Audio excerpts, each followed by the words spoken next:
Hi, everyone, and welcome to another podcast of Your Great Matters One Take because life has no rehearsal. Today, we're going to see somebody who didn't absolutely rehearse for anything.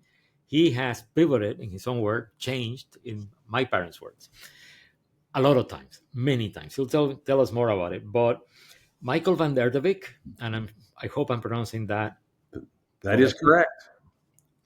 Michael today is the founder of a really interesting app that basically builds engagement from employees and companies to reduce the rotation of employees, the people leaving, and then increases profits because you don't have to train people again. However, by the time he got here, let me tell you, 30 years in what we call optimistically insurance and financial services, meaning stock brokerage, loans, student loans. What was the other one? Biotech Uh, company. no, you go ahead. You say it. I mean, like we even had the worker compensation company. So tell us a bit about your background because it's very interesting. It's very varied, and then let's dive in. Like what I know you won't have one single decisive moment. I know people our age, we never have one single. But Yeah, go ahead. Marcelo, my story is a background full of pivots. And so, starting with, I'm a biology major, chemistry minor, um, math, physics. I'm a scientist. So, what do you do with that when you graduate from college? You go into insurance. There's my first pivot. Um, did work for a large insurance company, Prudential, for a number of years. Back in 1987, I was a stockbroker, worked for EF Hutton. Black Monday occurred. Had to pivot there because the market went down and EF Hutton went down with it. Uh, Yep, I remember. so went to Merrill Lynch for a little bit, but then started at that time lived in Minnesota and started a group self-insurance program for workers' compensation. I didn't own any of it at that time, but I started it, and so that was a pivot for me.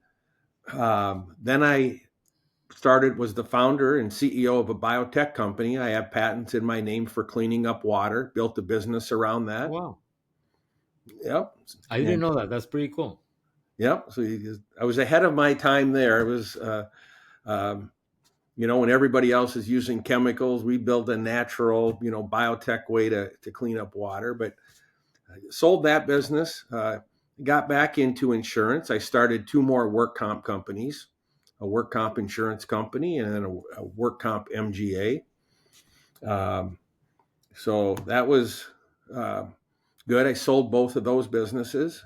Got into the student loan business.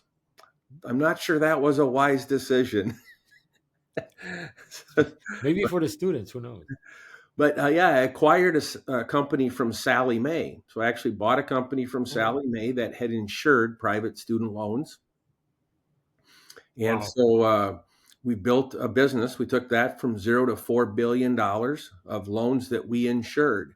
Our customers were banks and credit unions.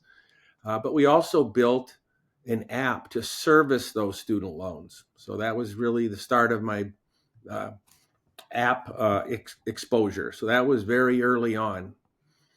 So that was in the student loan business. I exited those two companies because I say I'd put kids $4 billion in debt, and each month I would see 50 to 100,000 borrowers delinquent or defaulting on their loans. Wow. And I'm like, well, what can I do to help these kids? Because it's not they're bad people. They're great people. They're smart people. They got a college degree, but they had a life event happen to them. Yep. They lost a job. They got a divorce. It was a health issue, or there's some reason why. And so how can we get these borrowers back on track? So that led me to my next venture, a company called Brightbucks. And Brightbucks was a way for people, students and borrowers to earn money, save money to pay off their student loans. And so we did that. And we were also nonprofits were our clients that were looking to raise money. But recently in the last year, we pivoted again to another company called Fusebox. And so as we were working with our clients at that time, uh, it became clear that it was more than just about earning and saving. It was about communication, engagement, recognition, and um, that's what we do today. So, of course, normally I would ask people, so tell me about one decisive moment in your life, but it's almost impossible. You've had quite a collection of really, decisive moments. Do any of them, you know, give you nightmares, or do any of them, really warm you and you say, wow, that was the right decision? Does anyone, come Yeah. up? Early on, we, like all of us, when I was working for somebody, we had good managers, we had bad managers. So you learn from that. And when I started my business, I wanted to, be a good manager. Um, most of my ventures were successful, although one was not, and it was a pretty good blow up. But you learn a lot from that. What I do learn in business is every single day in life, personal or business, we have choices, infinite choices every single day, and you can't be perfect at those choices. But procrastination is one of the worst things in killers in business. So you just have to make a decision, right or wrong. You make a decision, and so I take risk every day. I think most entrepreneurs do, Yes, uh, very and much so. yeah, and hopefully most of the decisions, at least the big ones, turn out right. Yeah, you're well, if baseball, batters can get away with having a, 1/3 of the time, then it's fine, It's because about that's not a like 50-50. weathermen. Yeah. So then the other thing which I like to explore, but of course it is very hard in your case. I mean, most people have followed like a trajectory and then at some point pivoted, but most people will pivot once or twice in their lives. Nobody pivots, like 15 or 20 times. So that's very interesting. So, but I like to explore, like changes, especially because I believe that as we get older, we do have one choice. We can become more resilient, and as I say, surf choice. I surf it. I surf, choices every day too, or we can be against it. Yeah, And of course, you and I, many people in my podcast, well, everybody who's been in my podcast, can't stand for that. Everybody in my podcast, and I select them because of this, they love change. yes, But there are changes that completely catch you out of the blue. You're like, what? What happened? If you can imagine, I don't know, Blockbuster. That was a change that nobody would have seen. Everybody would have bet against Netflix, and everybody would have bet for Blockbuster. And yet, here we are. yeah, Blockbuster doesn't exist anymore, and Netflix is a giant, like with a production budget of like $5 billion or 20 billion or some yeah. number like that, the size of the GDP of a small country.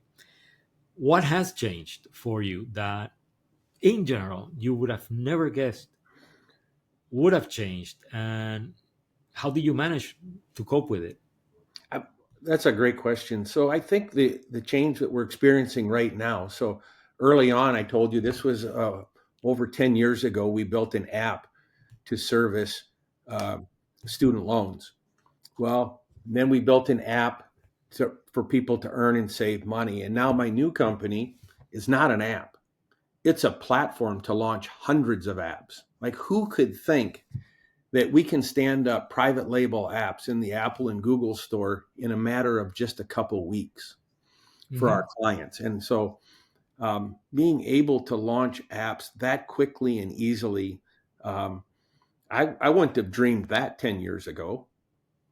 Yeah, what we were talking about. I mean, like I told you prior to the taping. I mean, I was in a meeting with BlackBerry where the CEO of BlackBerry actually said, "Real business people, they don't like apps."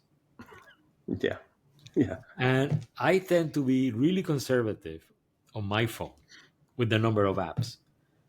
And I have like, I don't know, 80, 100 apps. And I tend to be conservative. My wife has like 10 gaming apps just on her phone, which I tell her don't do it. They're very intrusive.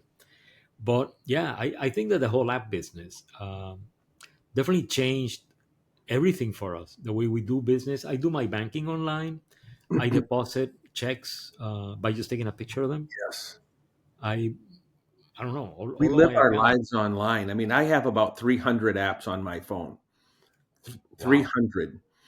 Um, and I'm, you know, I'm married, 3 kids, 7 grandkids, and I always ask my grandkids, who are ages like 8 or 9 up to 23, what apps are you using? Every time I see them, do you got a new app? Show me your app. But our clients too. Our clients are the ones that are really deskless. They live Yeah. their life on their phone. They're not sitting in front of a computer. And so whether they're in the healthcare or long-term care space, if they're hospitality or fast food or high turnover industries, that's all they got is a cell phone. And they live their life with those apps. And that's how we have to reach them and communicate with them and engage them and recognize them and reward them. It's all through that app. So, I yeah, no, I not only do I agree, I mean like I at the beginning when digital was being formed, I remember people who were way smarter than I am, but I believe them, saying it's mobile first. At mhm, some point, we will be mobile. And of course, that was way before phones were, like amazing. Like if you remember the little Motorola's candy sticks, the candy bar Motorola, I had one of those. yes, I had a dry band. And of course, when somebody said in those days, it's going to be mobile first, and you looked at your little Motorola candy bar screen, you would say, where? But then when you saw the Blackberries and the screens that they had on the Blackberries, you began to understand. So in 2010, for example, DirecTV was one of my clients. We were generating 330,000 calls a year. We wow, were generating 125 million dollars in sales. yes, We were buying random time all over the place. We were paying per not per click. We were paying by people calling. okay, Performance, real performance. We only paid the channel if somebody using their number called the call center. So, and that was our model. We were doing really well. We were buying ton of times from Univision, from Telemundo, from Estrella, from everybody. And then of course 2010 comes around, and we get a call from Univision saying, "Hey guys, we need to talk. What's going on?" Well, we got the census. That's going to take all of the available time from February to like about March, yes, maybe May. Okay, then what? Then we got the World Cup. The World Cup is going to take all of the available time in June, July, and August, because we're going to have to give all of the make goods in August. Okay, that's pretty bad. What's next? We got the midterm elections in yeah, November. That's going to take all of the time from September, October, and November. yeah, And then we got Christmas. That's going to take all of the time. So if you will not have times in Univision, it won't happen. hmm, And I remember calling John Gieselman, who was I guess, the director of advertising of DirecTV in those days. Brilliant guy. He's now the president of Orbitz, or one of those.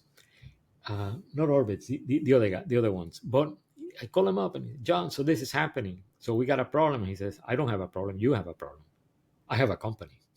okay, Okay. yes, Yeah.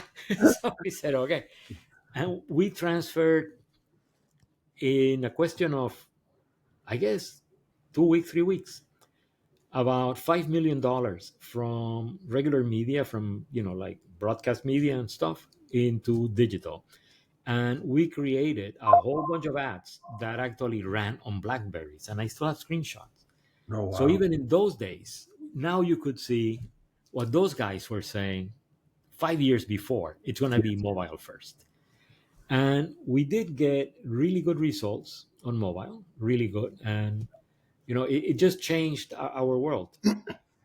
We don't So, even have a desktop or web version. I mean, it's 100% digital native mobile app, yeah. just because the way to timely and engage people.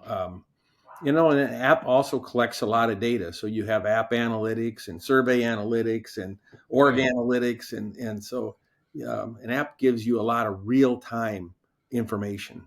Yeah. And there's also many interesting other things that you can do with apps. I remember talking to a company for a client in New York, and they used whatever algorithms they had to Yes, track the phones, and they could predict when the phone would be in front of the restaurant. yes, So you could send them a message saying, "Hey, in this restaurant we got this." it's amazing. I find that amazing. And yeah, I mean, like you could have never guessed 10 years ago that apps were going to be so preponderant, but like I don't think we could live without them. Right. Yeah. But Where's it I, going to I be read with AI? I mean, that's the thing now is by the end of this year, we'll start incorporating AI into our app. I can't imagine 5 years from now, Marcelo, where this is going to go. Neither can I. Yet when I look at my phone, let me because every so often I have to remember. So I have ChatGPT on my phone. Yeah. I have Copilot, Perplexity, Yeah. You got them. and I don't have Gemini, but I have Google, so it's the same thing. But I even have Perplexity on my phone, which is amazing. And you can go anywhere and say, "Hey, I want this." It'll So become predictive. I think for us, how we're going to use it, it'll become predictive. So we'll be able to predict an employee's actions before they occur. So if an employee starts to disengage, we'll see that in an instant, and then we can start engaging that employee. So whatever we start using AI for from a predictive standpoint, just to enhance that experience and for the employer and the employee, we'll know. so here's the thought: if I were an employee, I would stop interacting with the app on purpose for about 2 weeks. Then the AI would say, "Oh my God, Marcelo's not interacting with us. What's Yes, wrong with this? We need to win him back," and then send me rewards.